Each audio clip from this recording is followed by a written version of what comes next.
So, in the age of information, if it was truly here, would we all have to be carrying little pocket gadgets? Would we be looking at computer screens? Would we still be besieged by all the paper that rains down on us? The publications, the newsletters, the magazines, everything that comes our way? No, and here's why. In the true age of information, just like in the true age of the previous three I've discussed, we get to bypass a lot of the routine and mundane stuff. For example, in the age of industry, when you want to turn on the lights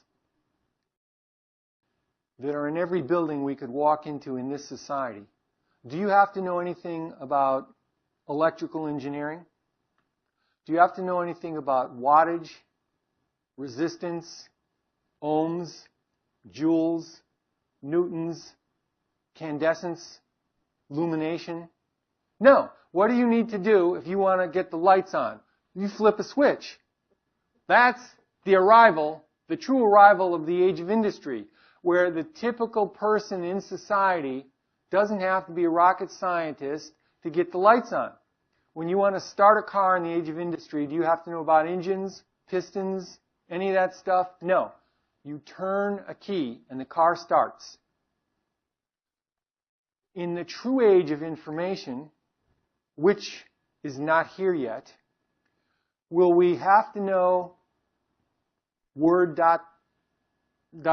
Will we have to know Adobe? Will we have to know spreadsheet software? Will we need to know how to get one of these machines on and off? Will we need to know will we need to have instruction books? Will we need to look at, guidelines?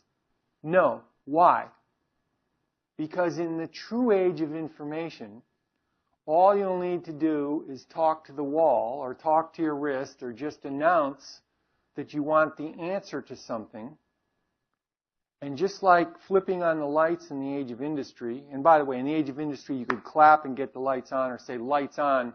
There are systems that do that, obviously.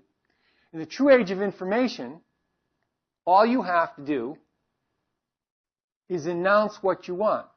Kind of like on Star Trek. Has anybody ever seen Star Trek? Okay, in Star Trek, first version with William Shatner, second version with Jean-Luc Picard. I don't know about the third and fourth version, but did Jean-Luc Picard, did he ever walk around with a clipboard? Instruction book? Pocket phone? Well, they had tricorders, I guess, when they beamed down. But did they walk around with pens or pencils?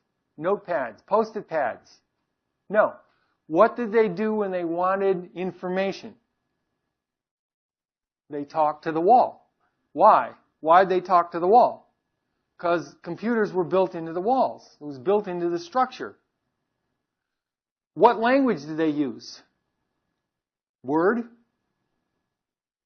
Fortran? COBOL? Any computer programming needs whatsoever by the typical person? No. What language did they use when they talked to the wall and asked a question? Give me all the information you have. Give me the essentials on planet Delta 56D. What language did they use? English? What if they used Klingon? Klingon, would that have worked?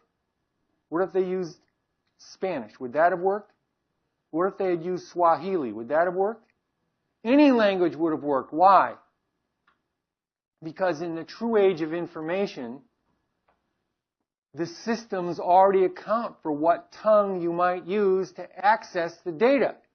Now, what happens if they asked a question in the true age of information and the computer didn't understand or couldn't give the right answer or didn't give the right answer? What happened?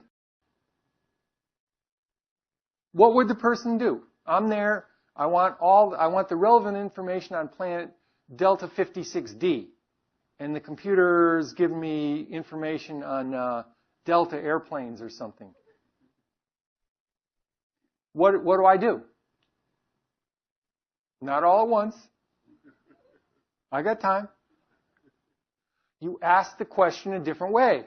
That's all. You rephrase the question. In the true age of information, when we're not besieged by information and communication overload, in the true information age, which we're not yet there, for which we're not yet there, in the true age of information, you just ask the question, and you ask it in a way so that you get the correct answer. You want to find the precedent for your case. You want to find something that happened in 1948, Clause D, whatever. You ask for it, and in a couple seconds, it comes up on the screen, or it gives you the answer in a nice voice, or it shows you a pictorial, however you want it. You want to create a flow chart. You want to create some kind of document. You just begin describing it. In the true age of information, it begins formulating on the screen or however you want it. You want to print it out and carry it. You want to hand it out in a seminar. You want to put it into people's pocket phones if they're still carrying them by then. The true age of information, all that is taken care of. Now let's drop back to today. They call it the age of information, but is it? No, it's not. It's the Netherland. It's the parentheses. It's the little time period between the age of industry and the age of information.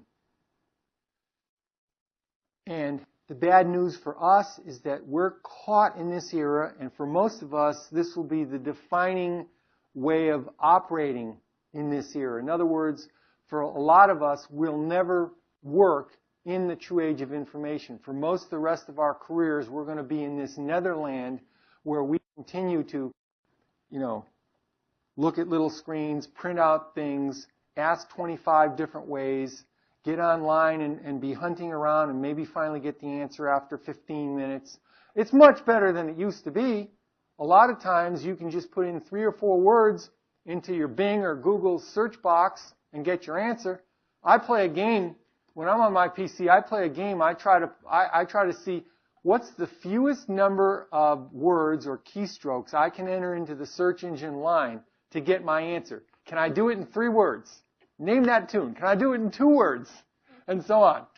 Very often, what you've been putting in is 3, 4, 5 words. If you just put in the 3 major words, you'll still get the same first hit you would have gotten otherwise. Sometimes even 2 words. And if the topic is really topical, just put in the word and you'll get it. If you watch the show The Voice, which had its conclusion the other day, you type in the words The Voice, it doesn't give you a lot of hits on speech instruction and voice teachers. That's further down, maybe not even on the first screen. The first couple hits will be the reigning pop culture phenomenon called the show The Voice. And so I find that just by using a handful of words, I can get my information faster and easier than I ever did before.